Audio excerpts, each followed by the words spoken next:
Naomi, should we just kick off and get started? Yeah. So firstly, just want to thank everyone who's put in suggestions for the sessions. So what we've done is just to take a look at those topics and try to sort of start to put some level of sort of structure around them. So as you're probably aware, the first thing that we do is we work out the sessions, then we work out the bullet points against those sessions. So using the input from the members, we've had a first draft of putting together the bullet points that go with each session. So I think the easiest way to do this is if we literally just start with the first topic on session 1 and just take any comments.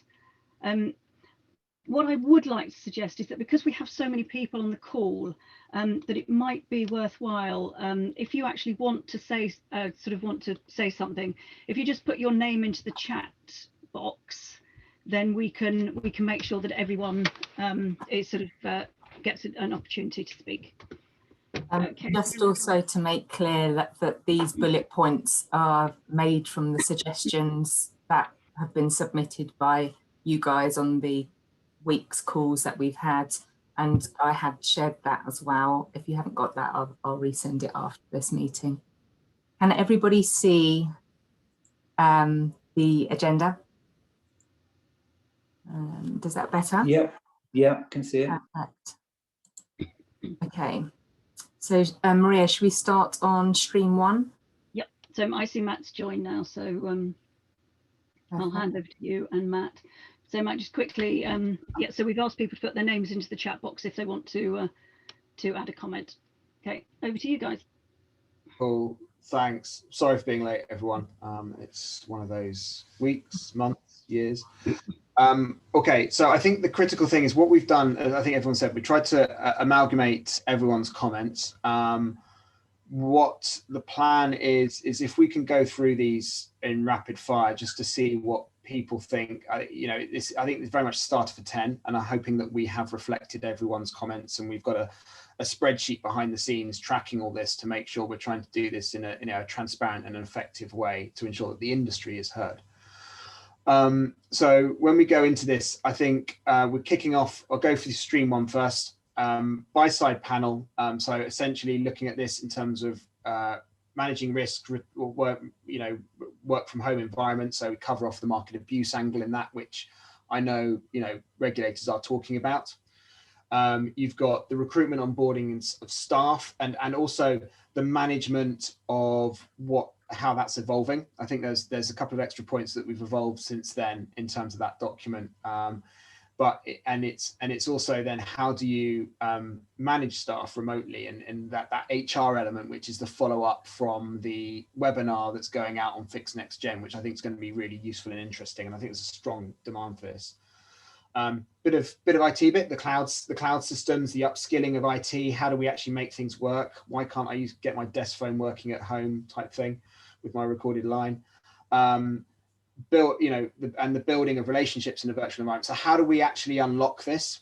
And I think that from my view, I think we probably, there's a bit more stronger wording in terms of unlocking. How do we unlock? When are we going to unlock? And what does the future look like? Because I think that's a very important question where all of us, whatever role we're playing, we want to be able to engage with our clients and virtuate the best way, as we all know and love.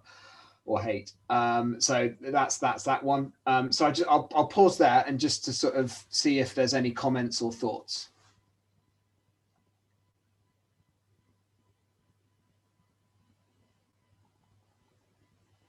If not, I will take silence as golden, and we'll probably tweak this a little bit. Rebecca and I are sitting down on Friday to try and run through it so we can get it out. But I will move on at a pace. A quick question. What is specific to buy side on that? So I think, so Lilia, when we structured this previously, this is kind of a bit of an extension from the panel that we had previously, which was buy side views. And it was, the way I say is the panel that Ali Hollinshead chaired last year, and which we had a buy-side panel, and the feedback we had generically across the street was they really liked to see that view in terms of how the buy side were thinking and how that was unlocking. And so across trading venues, there was a real, and buy side and sell side, there was a real strong view around that they really liked that panel. And so that's why we've kept that same format. Okay, that's fine. Thanks. Okay, so then moving on to the global reg panel. Invites are going out. As you know, we've got the keynote coming in. We've got acting chair Benham potentially coming in for this. We've also got invites with HMT, which I'm hoping will get sorted out very, very soon. We've got an invite going out to ESMA. There's a bit of an internal debate in terms of who at ESMA who should we have on there within ourselves, because obviously there's been a bit of a change around in terms of the natural cycle of people who are going at ESMA. If anyone's got any views there, please chuck it in, because obviously we want someone who's informed on the discussions and down in the details to make sure they can go for it. But also, this is a pretty senior panel in my mind in terms of representation, you know, where you've got chair of the CFTC, possibly head of policy at HM Treasury. You've got, you know, senior regulatory responses in terms of ASIC and also in terms of AFM and stuff like that. So I'm struggling myself to think who's the right person at ESMA right now to deal with that. So if anyone's got any ideas, please let me know. But essentially what we've got in terms of the content and the bullet points is up and coming areas for what we're going to expect on consultation. As we know, we're going to have a ridiculous migraine in terms of being dumped with consultations over the coming months. So I think a recap of that for the industry and people who are informed in this to be good. Global development. So the other element is Naomi, because this isn't the wording that we talked to this morning. I thought it was, but if not, let me. I'll make amends. But in terms of the update of the global development, so I think the relationships and what's happening globally, I think is really, really important. I think the impact of Brexit globally, I think, is a very important trend as well.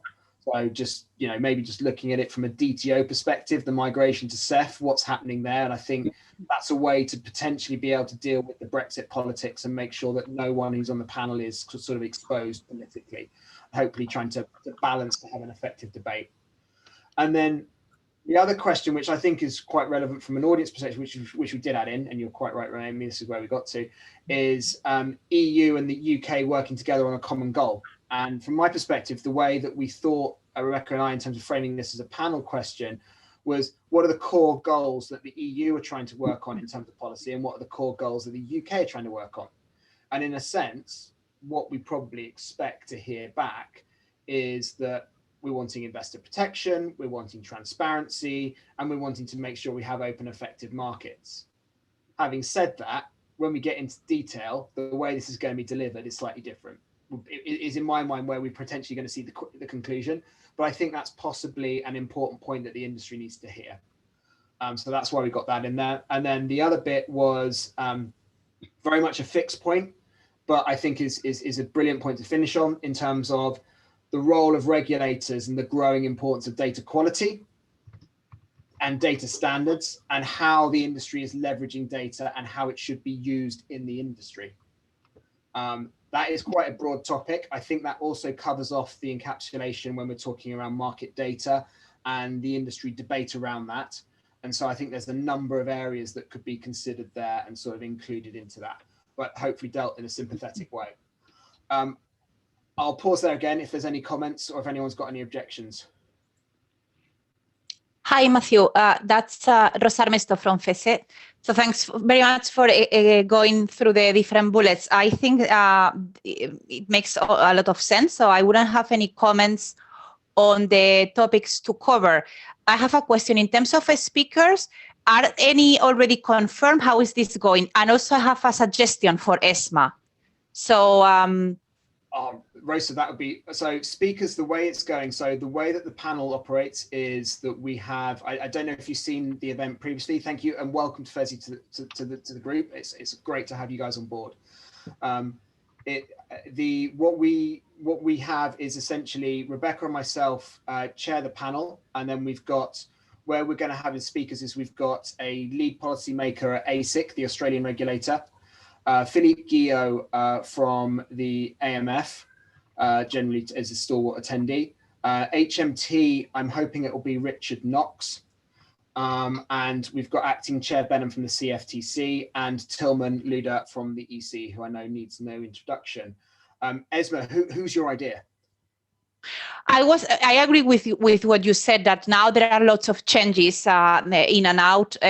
So obviously the executive director of ESMA could be one, but I'm not so sure. And also because she comes from the IMF and you already have someone, I was thinking about Fabrizio Planta, who is the director of markets.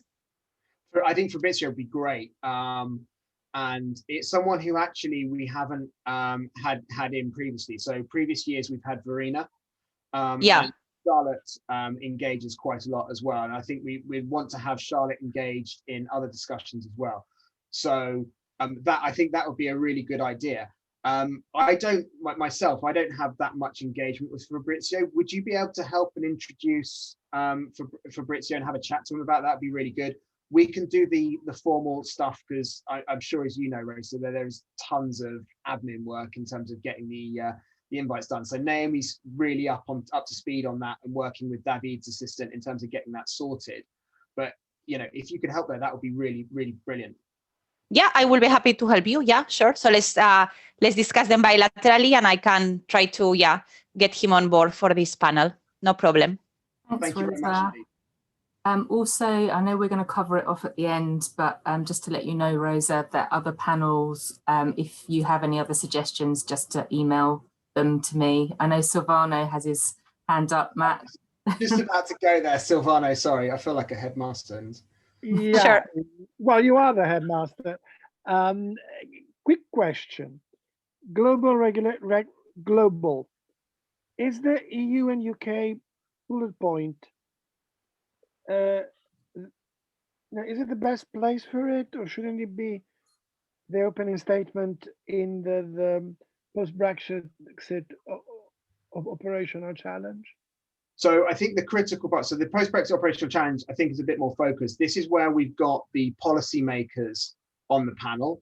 So the global impact is a much wider point. I think the operational challenge, which we haven't got the bullet points down, I think it is relevant that we should actually, what we could possibly do, and I think we know where it's all going, is we take the core points that are going to come out of that panel and we feed that into the operational challenges in terms of the assumption that we've seen this previously. This is which is going to lead to these challenges. But I think that's a very valid point. But I think it is the right point where we've got global regulators and policymakers at the top of the conference to sort of set that agenda and point, because it's an area we're all talking about. Also, on another thing, it's please don't laugh because I've probably heard this before from me. Shouldn't it be data harmonization included in the last bullet point? Good point, sir. Very good point. I think you and I both probably be blamed for speaking harmonization, data standards, data quality too much. So I cannot disagree with you. Great, thanks. Are there any other comments around that at all, or is everyone in agreement? Brilliant. I wish we had all fixed calls this agreeable. It's wonderful. Then we go into ESG. Now, I will not try to do Rebecca's job on this one because she is the complete guru here, and this is definitely her baby. But I will try to fudge through it. So apologies, Rebecca, in advance, because I know she can't be here today, unfortunately. I think the first question I think is a really good one, in the sense of where are the industry participants? So the buy side are very much focused on ESG. There's a lot of conversation in buy side. There's some conversation happening in sell sides, but and everyone knows how politically important the global ESG debate is. But I think this is a very important question to basically go, where are the participants and what's actually going on, to actually look at the readiness and the awareness of what's happening across the industry. So this isn't purely a buy-side focused debate. Then obviously a very critical fixed point is around the future standards and increasing the importance on non-financial data. How does this need to be addressed? How do we actually get all this ESG data combined into the codified way that we see it trading today, which is obviously a bit of a challenge. And the other thing is the challenges of collection. How does this work? How does this all come together? Again, I think it's a critical fix item that we can definitely look at. And then how does this work across asset class? I know from my perspective, it is a headache and how you're looking at it. And people generally maybe look at it as a siloed point in terms of how do I make FX ESG compatible? What about the underlying in terms of credit or rates? How's this working? So it's a very important one. And then how do we apply this globally with local jurisdictions? So again, I think core fix conversation and discussion, which I think we all agree. To use Silvano's point of harmonization and data standardization, how do we apply this locally where we're going to have different trends emerging and looking at it? And I think that's where it's just important to sort of go through that. I'll briefly pause there and see if anyone has any comments. Matt, it's Steve here.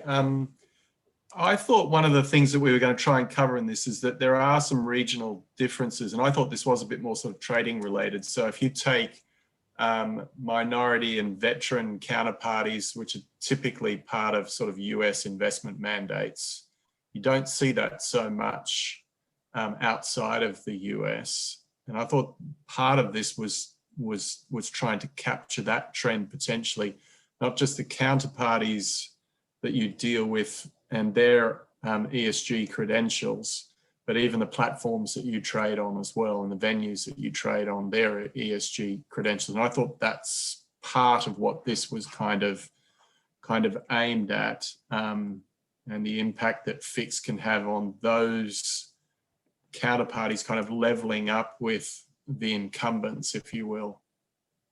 Makes sense, sir. So how do we tweak that to make, because I don't think it necessarily addresses that point at that point in time. So do you have any language that you prefer to again, making sure that it's nice and tight?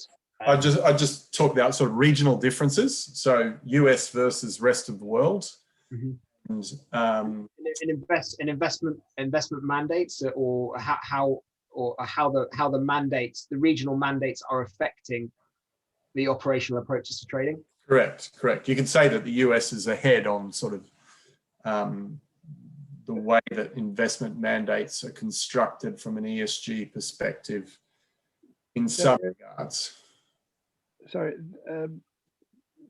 adding to that, there is also, and I don't know if that's the best place, but there's also the issue of a definition of ESG, because in the especially at the point of building funds, the minority, the veterans, whatever category, whatever level of diversity a region is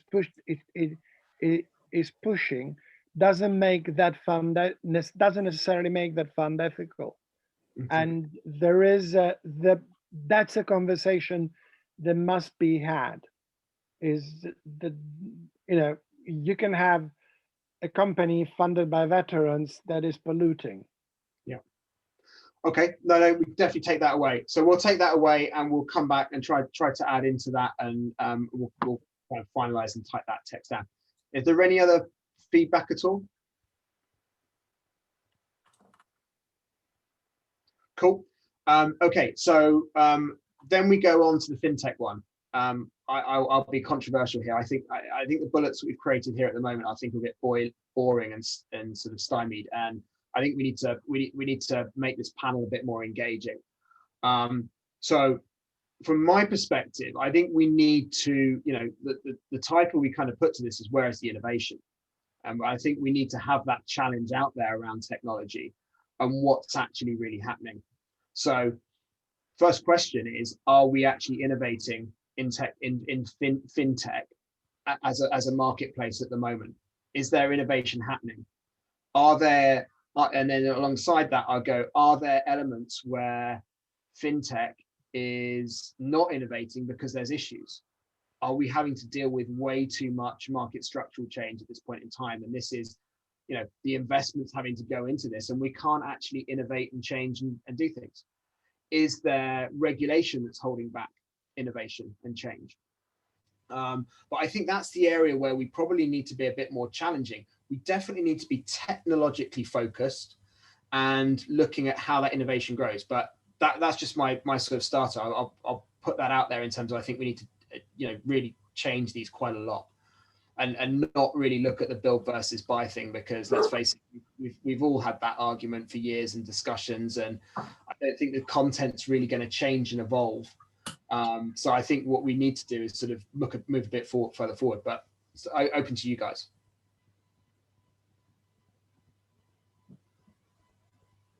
I mean, Matt, George, just my thoughts on it is, you know, everybody wants innovation, but innovation is always the first thing disrupted, right? When there's third-party events, you look at the meme stocks, you look at regulation, you look at market events. Anytime anything happens, the first thing that dies is innovation, because everybody's worried about system stability, performance, et cetera. So it's a balancing act, right? And I think the biggest challenge for firms, especially the buy side, even the sell side, what do you do if you lock in with a fintech provider that is not innovating, right? There's that inherent cost of making a bad selection and being stuck with a provider that then doesn't evolve, right?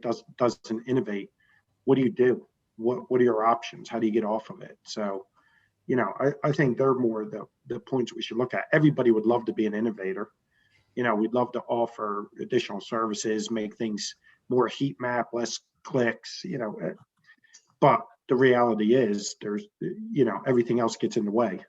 So, but I think the point here may be, what do you do when you're stuck with a provider that doesn't innovate? What are your options? I think that's a really valid point. And also I'll go a bit more controversial than that, trying to look at the innovation, just to sort of break the harmony, is actually looking at incumbent providers versus new entrants versus innovators. Are we seeing innovators come through, or are we just seeing new entrants? So are we actually changing what's going on? Going back to your point in terms of these challenges. But I think that's a that's an important discussion point. Matt, it's Melissa from Virtu. Hey, Melissa. I think the other, maybe you could introduce into this panel, if you're going down this road, you know, some of the cost issues, right? So when we talk about market structure and the costs that are introduced around market data and other things, can we be as innovative, or are there hurdles that are really stopping us from doing that? So do we just have this in terms of, so are we seeing innovation? What are the hurdles to innovation? And are we seeing new entrants, or are we seeing new innovations coming through? Do you think that's the better way of, I mean, hopefully that might be summarizing and going back to your point, George, in terms of the innovation being stifled as well. Yeah, and I think what, you know, to Melissa's point, it's where is the innovation, right? Where is it happening, or where isn't it happening? You know, the whole cost issue is always front and center, right? It's everybody would love to build the holy grail for broker dealers, so that from a connectivity service, you could see, looking at the liquidity flags, how much each particular trade costs you with a particular client. So you know on a daily basis, monthly basis, yearly basis, whether you're making money or you're upside down on a customer, right? That technology has been available for years, right? For years, liquidity flags have been out there. For years, commission could have been passed on the execution report. You could have allocated the connectivity expenses. Everybody knows their EMS, OMS network fee costs. Pull in the market data like Melissa suggests. Come up with an algorithm that says, here's what it costs, here's what you made, and diff it out for brokers. So there has been no innovation on that front over the years, right? And everybody wants it. So why? So therefore, should we put it as a segment? So where is innovation happening? Where innovation is not happening, and have that as two major bullet points that should be addressed by the panel. Yep. Cool. Yeah, I think so. I think, you know, I think when you look at connectivity and you look at fix, I think a lot of times the work that's being done is bastardizations because the OMS can't do it, right? We're always making up for shortfalls in an OMS that, okay, well, the OMS can't handle this. Can you fix it? Can you do it at the fixed layer? Can you flip a value? Can you do this? Can you do that? My performance is really sucking on the platform. It can't take that. Can you throttle it in the fix engine? Can you do this? So you know, at the connectivity layer, we're always trying to put up band-aids on for the OMS, and the OMS never really evolves to fix things, right? So it kind of gets back to your innovation point. You know, people want new features that sell, and other people don't want to invest dollars in crappy old performance or unsexy things like stability or resiliency. You know, but it's all important. It's all important. But it's just, that's a really valid point. Resiliency and what's going on with that. I think that's another point in terms of innovation of resiliency, because that's something that's being talked about a lot. And so, and from my perspective, I think it's a core category in terms of a best execution process of, are you going to be there for me? Whether you're looking at it from a venue point of view, whether you're looking at it from a broker point of view. And so do we think there's an interesting discussion here? I don't know, but I think it's an interesting topic. Is there innovation in resiliency? And should we have that as a bullet point? Matt, it's Konstantinos.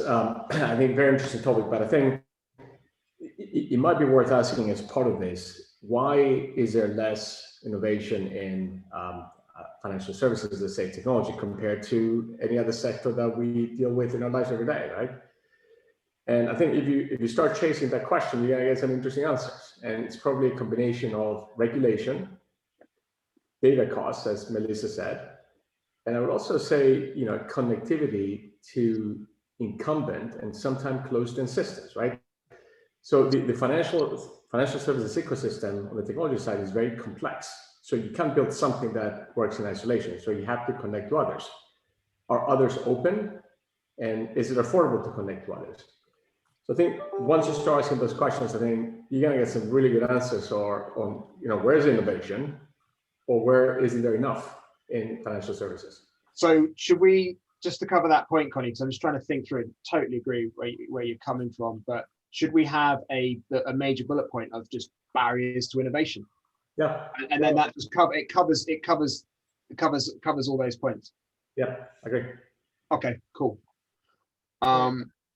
Just to reinforce for a second, there is also a question that in the financial world, you don't have you seldom find a coherent IT system. They have been built at various times, brought in by merger acquisition and things like that. And is that the main stumbling block? Understood. And I think that it kind of goes into the cross-asset debate. It goes back to Connie's point as well in terms of the complexity of financial markets. Can you do one size fits all? And also the constant thing where we're just niggling across the side in terms of just doing that sort of sticky back plastic with a bit of balsa wood fix to try and just get something working, and then actually that restricts your innovation going beyond that. I completely understand, and hopefully we'll get that covered off. Matt, I'm just wondering, should we put in a bullet point, and this could be not acceptable, but around this disruptors in the industry? I think the key thing, I think the thing is what you've got is change, and I want to try and is where that might come through, but it's actually going back to my point in terms of you have incumbents, you have new entrants, and then you have innovation. And I think that kind of the innovators, and that potentially goes into that disruptors points. But are there any other points that people want to make in terms of where we're going with this? Because obviously we can take all those points away, consider it, and then try and condense it into, I think we're going to have a really cool panel here. It's going to be fun to try and select the speakers, but are there any other points we want to take in? Yeah, hi. Go ahead, Luke. Sorry, after you, go on. Okay, I think it's more to do, so for me, you've got innovators, but I think the innovation, the real innovation is open API or kind of open fintech. And it does join those two together really well. So it's the idea that, you know, that is your argument about the incumbent, where's the innovation coming from? And the problem is it does get a little bit political because a lot of large systems don't like open APIs for that very reason, because, you know, they've become less valuable. But I think ultimately that's where the innovation is coming from. It's the idea you can have something really cool and very easily connect it into an existing system. Sure. I think it's a valid point, Matt. Yeah. Okay. Naomi, can you note that one down? Because I think the open API, the access point to that, and how that runs through is cool. So, sorry, Luke. Yeah, I was just going to say I had put forward some subtopic suggestions. I think I may have been responsible perhaps for some of the more boring ones you were leading to earlier, Matthew. But it seems as though I'm now caught as to, you know, whether if I was going to you know, add to any of the debate on any of these panels, whether we would speak more on the next session around the kind of technological kind of changes I was thinking of talking about in response to the future kind of regulatory changes, particularly within fixed income. But I see at the moment on the third bullet point in fintech there, yeah, my point is sort of made its way into the kind of fintech panel there, where it seems to be related to the regulation of fintech firms. I was talking more about, you know, the forthcoming regulation, particularly within fixed income, what kind of solutions, what kind of innovation is going to need to happen to meet with those future regulatory demands from a technology point of view, what kind of organizational workflow changes. But that's not in relation to fintech firms and how they're regulated. At the moment, it sort of reads, yeah, no, regulation of fintech firms. I know nothing about that. That's a very valid point, Luke. And you're just trying to create me a migraine for the fixed income panel. I know. I think I completely agree. I think that is, as you know, that's a subject that's one of my conversation points. But in terms of the fixed income and how that market structure is evolving, the role of how tech firms should be engaged in that. So I agree. You raise a valid point though, in terms of actually that fintech innovation, and is there the question that we should rise? Because there's always the question in terms of when you're a technology provider and you become so systematically important to the market, at which point do you not just become a technology provider? And where is that discussion? And in terms of, I think it goes into the resiliency point as well. So I think thank you for flagging that up, because I think it's an important one. But also, I agree with you as well. I think the point I think you're trying to come across is it also should go into the next panel as well.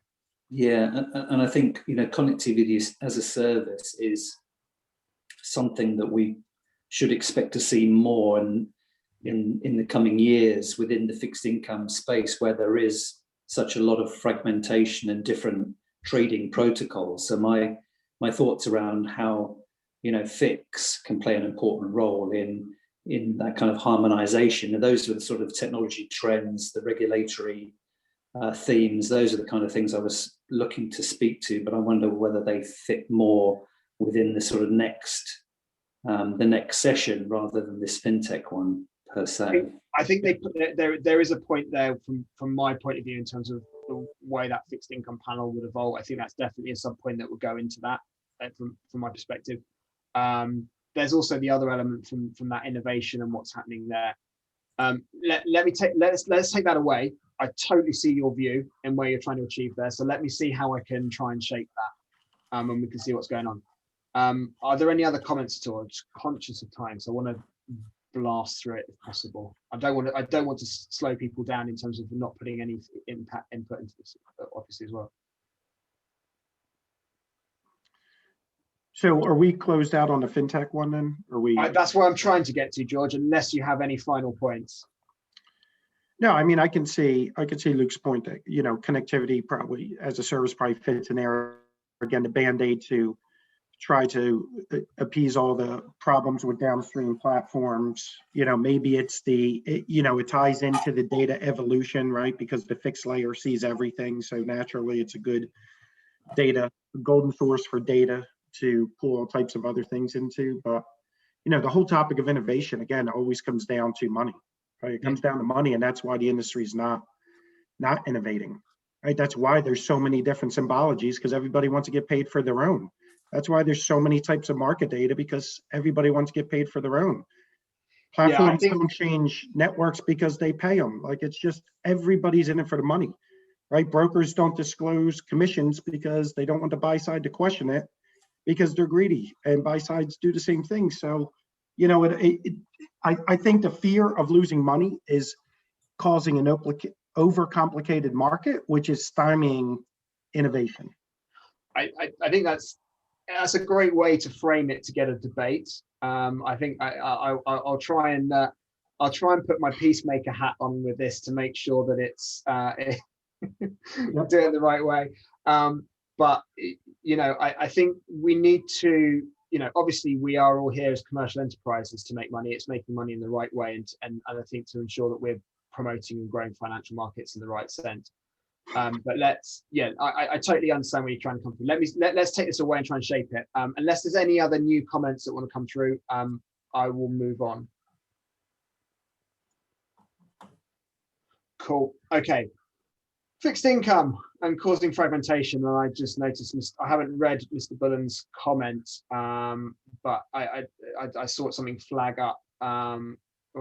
So we've got the fragmentation of fixed income market. So what's next on the fixed income regulation? I think, again, we need to sort of change these questions slightly and to sort of drag it in. But when we're looking at this, I think, what's next on the regulatory agenda? Critically, I think front and center, we've got transparency reviews, we've got various other things kicking off.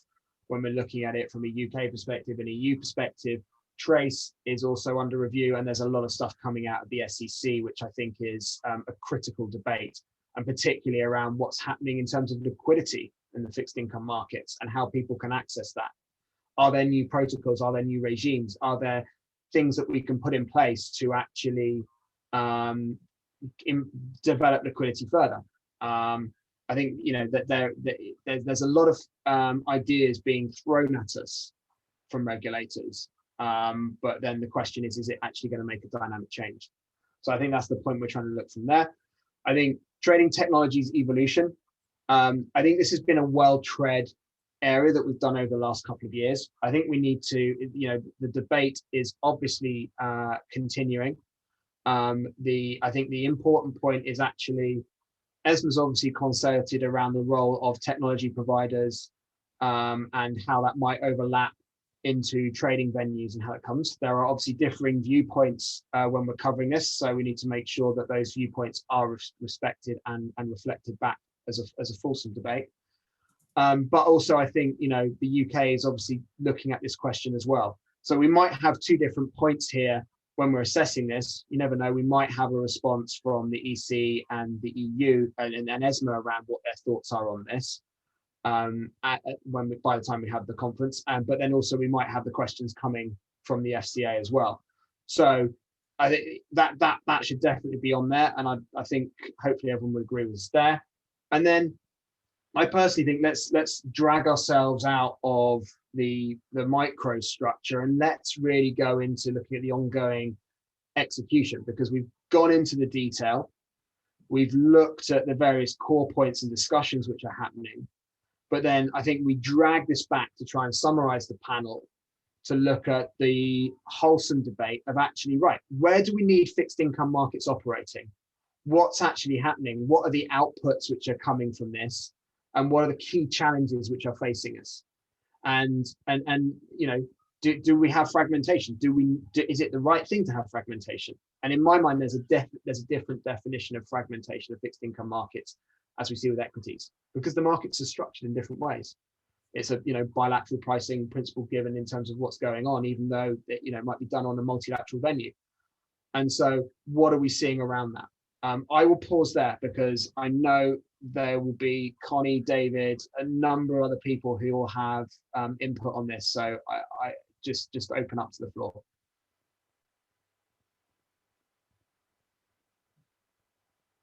Or have I just nailed it? I doubt I have.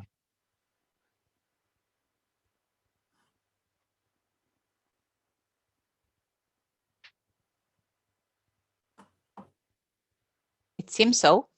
Yeah. We're going to start, Matt, but no, I think you raised some good points. And I think just over the next few days, weeks, we should probably put a little more meat on the bone, but I think you got the right points there.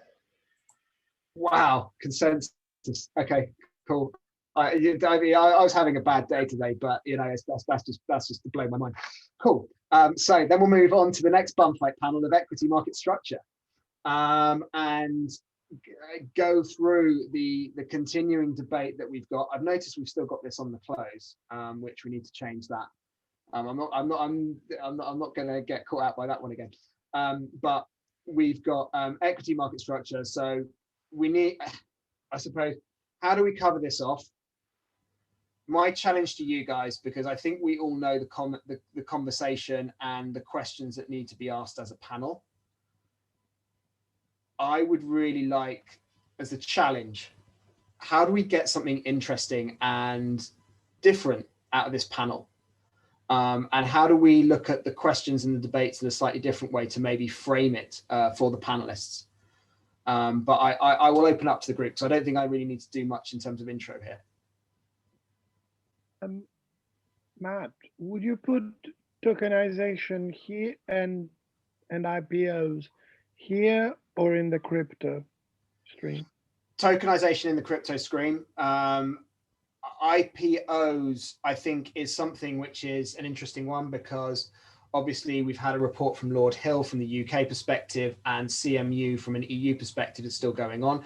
And there's also the US debate, which feeds into that as well. So issuance into the market, primary issuance, getting engagement from the retail investor, getting engagement from the market, and structuring things in the right way.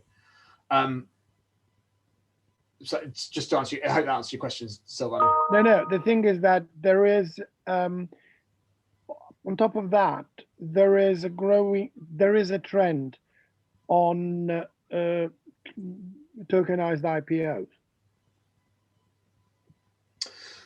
Yeah, I think that's probably a little bit too much in the weeds, but let's take that away. I'll talk to Rebecca about that to see what we can do. But also, if you could give us some points just so we can consider that would be really useful. Maybe one comment from my side, Matthew, is I mean, I was struggling a bit to understand what was the approach of this panel discussion, because now that you explain orally, I understand it better. So it's more the market structure discussion, right? Yeah. So I think probably the angle to put forward will be the fragmentation angle. Because, I mean, as we know, I mean, these are numbers. It's completely evidence that we are in hundreds of trading venues and execution venues currently operating in across the European Union. The market is highly fragmented. Also, in parallel, we know that there is an incoming MiFIR review that is going to take place in the next months, years. So probably I think I mean, I must say I have some difficulties to see the title, you know, because it seems that, you know, the future is just consolidation of exchanges. I mean, I wish it was that, right? I mean, the challenges are much bigger, right? I don't think that because, you know, there are some, you know, market consolidations for economies of scale that I don't think are having much impact, in fact, in the trading landscape. You know, so, I mean, my point will be more to somehow, if possible, rephrase the title and then give this a spin of how to tackle the liquidity fragmentation and making it more efficient for all market participants. But that's a really good point, Russ. Yeah, thanks. We could definitely feed that in. I think and just to cover off your other points, you know, we obviously got to have the great industry debate of diet versus lit trading. And I think, again, the other thing which I think is a really valid point is going back to the data. And maybe the one way that we could start this panel is by just basically starting off with the data and a refresh of what we're seeing in terms of the trading, how many venues are available for a set indices for Europe and UK, and because obviously we need to be global on this. But what's happening around that, and what's trading where? I think that would be a really that might be an interesting start. It might be a controversial start. I'll frame it. Yeah, well. but that's good, I think. No, I mean, and also I think we can put also a global perspective into this. So as this is the fix, meaning that is beyond the European Union, we can also tackle, okay, from not going into much details, but to see, okay, how it's the trading landscape going in the US, how it's going in Asia, how it's going in Europe. And then you see that despite having MiFID, or precisely because we have MiFID, I don't know, the market is highly fragmented. In fact, it's the most fragmented one around the world. And probably to have a brainstorming, a discussion there, I think that will definitely add into the agenda. Sure. And then the other point as well, which I think is an important one, just on that, which seems to be debated massively at the moment, is the regulation overly complex? And that is actually creating, I think that's just the point you're trying to come to, is that creating this overly complex landscape that we see in terms of equities market structure, because we've got such specification in the regulation. I'm not sure whether that's correct, but I think that's possible. Yeah, possibly. I mean, I was not meaning that, but yeah, it's also an angle to put. I mean, I think what is good is to outline a few bullets on the different things. But I think probably if we take that approach in this panel, with a more suitable also title of the panel, probably we can really get and extract good ideas, and good reflections on where do we stand in Europe on the trading landscape in terms of how many players and how efficient is this or not, etc., compared to the others, because, well, this is something that I think we all share, that it is rather complicated. We are by far too many, not saying that everybody, everybody has the right, but understanding is highly fragmented. I mean, there are the data from ESMA. I'm happy then to give the numbers, but I've seen that we are in several hundreds of trading venues operating. Yeah, no, brilliant. Okay, thanks a lot for that. Just one question though, with in the context of the fragmentation, I also think that these consolidation movements that are happening in Europe between exchanges and also clearing houses, I would like to say, I think it would be also interesting to see what is the impact or what is the expectation from the market, and maybe this question of data. So data standardization, but at the same time, if several trading places are consolidating under one umbrella, is there a risk of, I don't know, not a monopoly, but a control on the data and maybe limited competition, or I don't know, but the consolidation is quite important, I think, as well. And I agree with you on the fragmentation, but at the same time, there is that trend which is quite massive. Yeah, no, I agree, Lilia, on that. Sorry, Matthew, if I may answer here. I agree. I mean, it is clear that, I can tell you Euronext is probably the one that you have in mind, that indeed is acquiring certain exchanges around Europe. The reality is that this does not at all translate into any sort of over control or anything like that. Why? It's because as it is set, the European Union, we are still operating under 27 member states with 27 rules, etc. So what it does is that indeed it helps in economies of scale of the company, in certain areas. But when it comes to the trading, there is not just one liquidity pool for all these countries. I mean, they all need to kind of look back to their national competent authorities or in the different countries, etc., etc. So that's why I will be a bit careful, because, the fact that they consolidate does not mean that we are going towards a one liquidity pool. Okay, thanks, Rosa. I think just to go to the other point that we need to add into this bullet point, which I think goes back to maybe something you're trying to get to, Lilia, and I'll go to Melissa in a second because I know she wants to speak, was around the exchange outages and potentially, the use of reference, and how does that come from, because everyone's using primary, and I think that's a very critical discussion point. and I think the discussion will be raging then. But apologies, Melissa. No, that's okay. I was just going to mention, I'm not sure if in your surveys and things, people have decided that this isn't important, but also we talk a lot about retail and how institutional houses can get access to interacting with some of that flow and things along those lines. So I know that was mentioned earlier on, maybe that just wasn't of interest to people, but it's a huge topic of conversation on the street at the moment. No, understood. I think that is valid, and I think we probably need to look at how we do that, and we also don't go down a rabbit hole as well, because as you know, there's a number of other debates on that one. But it's gotten hijacked by the whole GameStop thing, but there is there's a more legitimate liquidity conversation in there as well. Yeah, completely agreed. So noted. We'll look at seeing how we can fit that in. Are there any other comments at all? I think we've got as always with this panel, it's going to be a controversial panel. It'll be an engaging debate and discussion, and I think I think we'll see what we can do. And I think we're trying to get the chair of the panel who did it last year to do it, because I think she did a particularly good job. But are there any other points or comments that want to go into that one? Awesome. Right. I don't know how we're doing for time. I think I've got a hard stop, but let's try and wrestle through a few.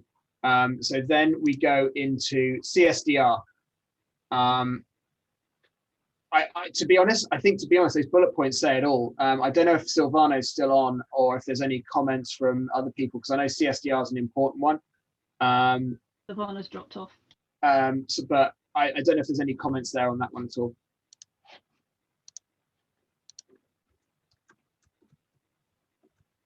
Sorry, go on.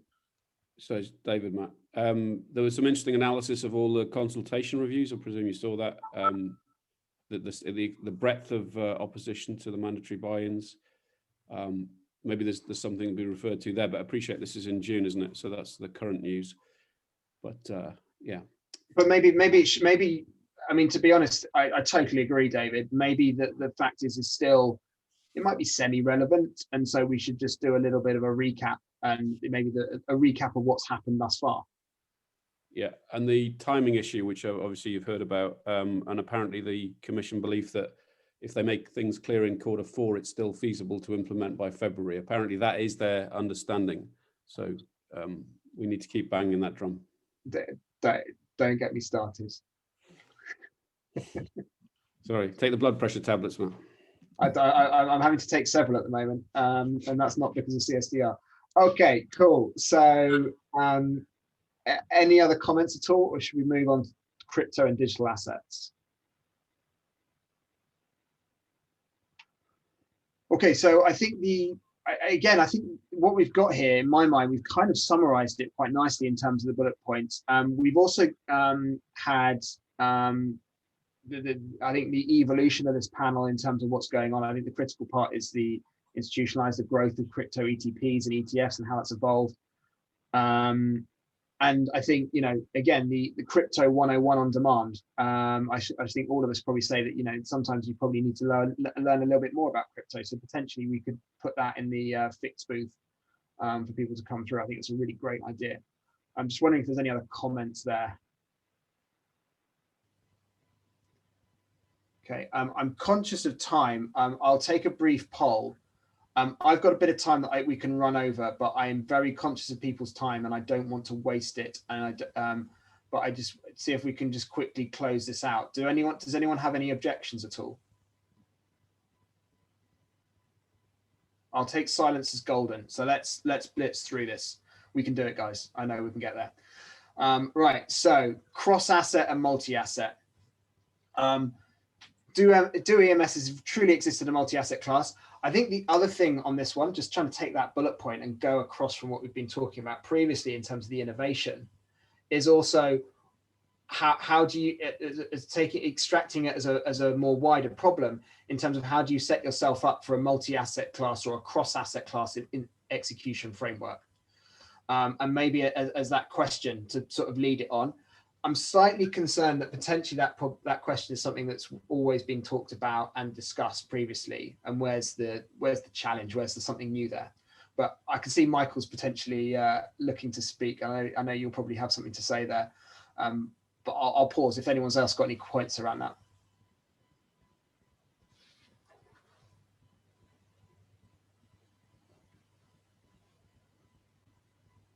I mean, Matt, Actually, I'll speak up again. Oh, Michael. Yeah, go on, Melissa. Go on, Melissa. You're the subject. Well, no, I was just going to speak up and say I know that is a conversation that is discussed a lot, but I actually think that people are still asking themselves the question. I think it's very difficult right now for multi-asset class desks to decide how to move forward, to scale out their desk and ensure that they have the right trade-off between, good process, consistent process across all the asset classes for best execution and other reasons, as well as giving their traders the tools they need to find liquidity and have the best trading experience. So it's, there's always a trade-off there. Costs is a huge issue. So I think there's still a lot to talk about there. I think you raised a really cool point. So if I may phrase that to try and make these bullet points a bit more sort of differing and challenging to the previous conversations we've had on this, why don't we open up to like, what are the factors, what are the pull factors for wanting a cross asset class system? And what are the detractors from that? So, best execution, operational process and flow, understanding of activity and cross-pollination. And then the other pit is what's the detractors and, specialization, complexity, and the stuff we talked about previously. And that kind of might feed in to that fintech innovation panel as well. There might be some points that the chair might be able to watch and sort of drag through from there, if that makes sense. Yeah. Matt, if I can quickly follow up on that, I think that's absolutely right. I think that, but looking at it from the buy side point of view, more and more large and even mid-sized asset managers are going to multi-asset trading desks. And the question is, what technologies are best suited to that environment of the multi-asset trading desk? And what are the barriers to it? Why can't it all go onto one platform? What are the issues? I think that would be a really good angle to take. Makes sense.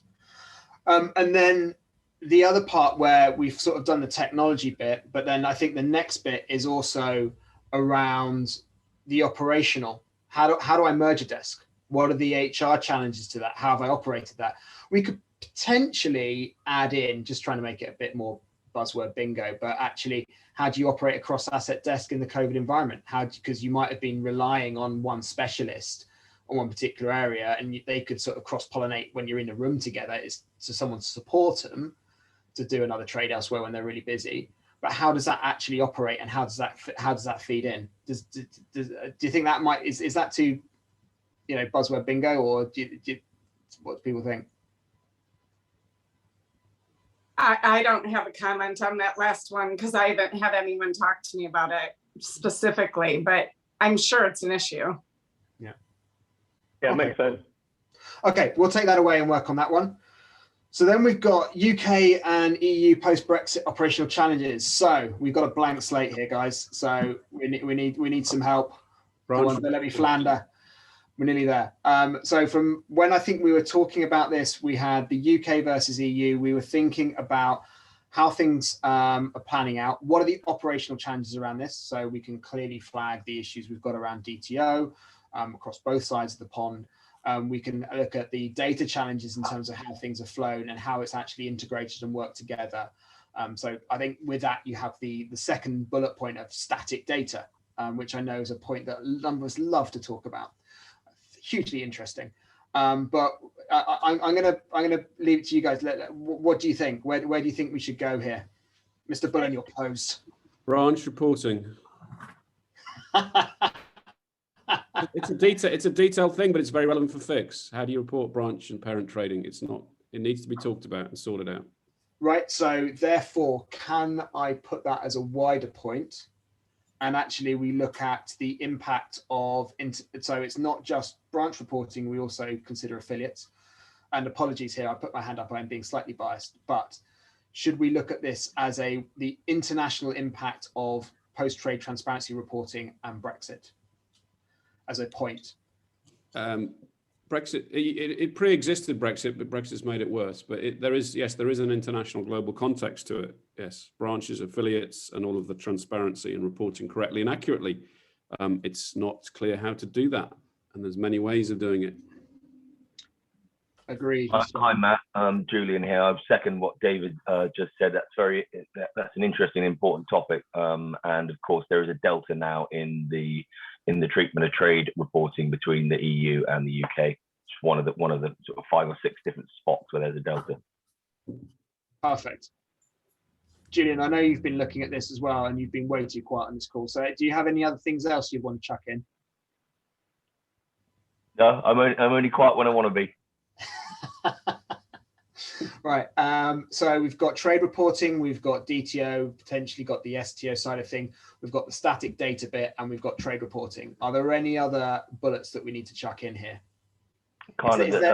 Matt, sorry, you invited me to talk, and so I take you on it. The kind of the delta between the treatment of clients as well, sort of UK to EU and vice versa, so cross-channeled client treatment. I think that's a very valid point, sir. I don't know if we've got the IA or BVI still on the call, but I think that's obviously that's also covering off the sort of slight can of worm subject of subdelegation of execution. I think it's a valid point that we should be putting it in there. I'll go and think a way to make sure I don't put my usual boot in my mouth and screw up the wording, but I think that is definitely a valid point in terms of what should be going down there. I think that's quite a lot. Are people happy with that, and we can maybe take that away? Because I think that's definitely going to fill the 45 minutes. I think so, Matt. And maybe one overarching kind of question you could ask that we always discuss, as you well know, is the benefit of remaining in a parallel track between the UK and the EU the best, the highest objective that we should be chasing, or are the benefits of divergence, going to outweigh that? Everyone could talk about that for hours. Perfect. I think that's a very good point. I think that's that done. So moving on, because I'm conscious of time. Now, I am going to caveat this point before we go into the subject, just into brevity of time. We don't need to hear people's advocacy positions around this point. But I think what we need to try and do, I totally know that there's going to be multiple different viewpoints here across the call. And so I think what we just need to try and do is raise the questions that we need to discuss in just terms of the interest of brevity. And I think this is Fix Next Gen. I think we can leave that to the Next Gen guys if you're correct, if I'm correct on that one, Maria. So this is our final one. Correct. Thank you. Okay, so data and evolution and unlocking the commercial challenges. So what are the bullet points that we need to sort of put down and discuss? And also potentially the order around this, because I don't think we've kind of got the order right. But I think this debate has been simmering underneath this call for a while. So in terms of when we've been looking at commercialization of data and also unlocking it and how do we evolve. But I will open out to you guys because I don't need to give you any intro about this. So where do you think we should be going and what's happening?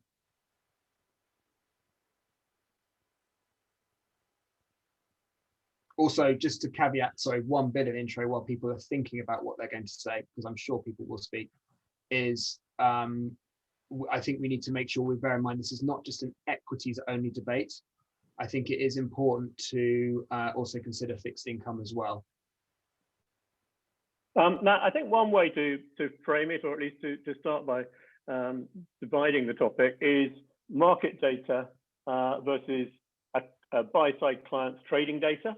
And if one looks at the market data, and that in itself fragments into a lot of different subtopics, Cost is clearly one element of it. Availability is another element of it.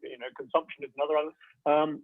And separate from that, the buy side are, as far as we see, taking much more control of their own data rather than taking, canned reports from third parties.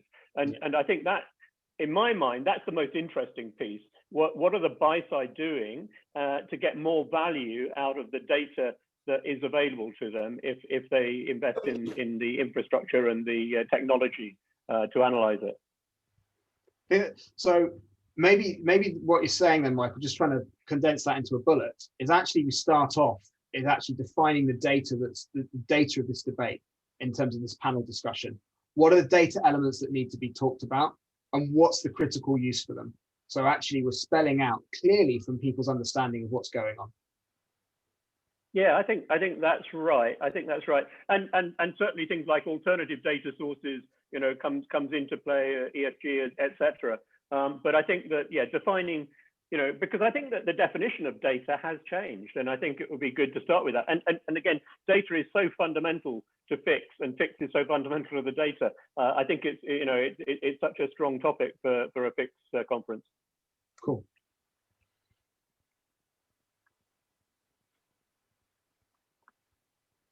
Anyone else?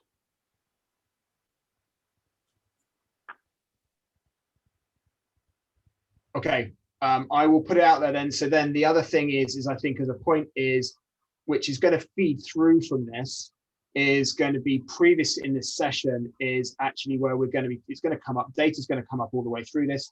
There is the core focus of what's happening.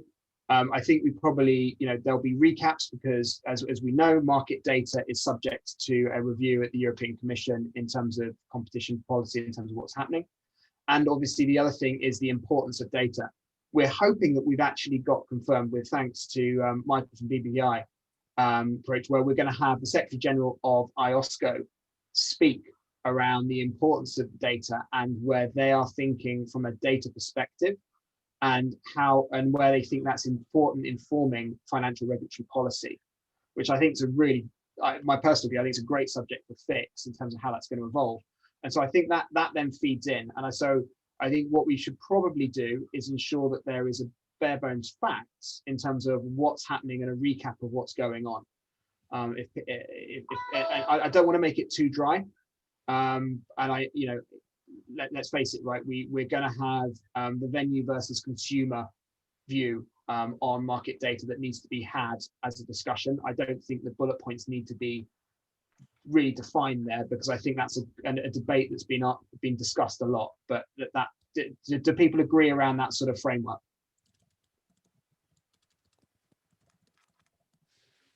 Yeah, I think that sounds good. Perfect.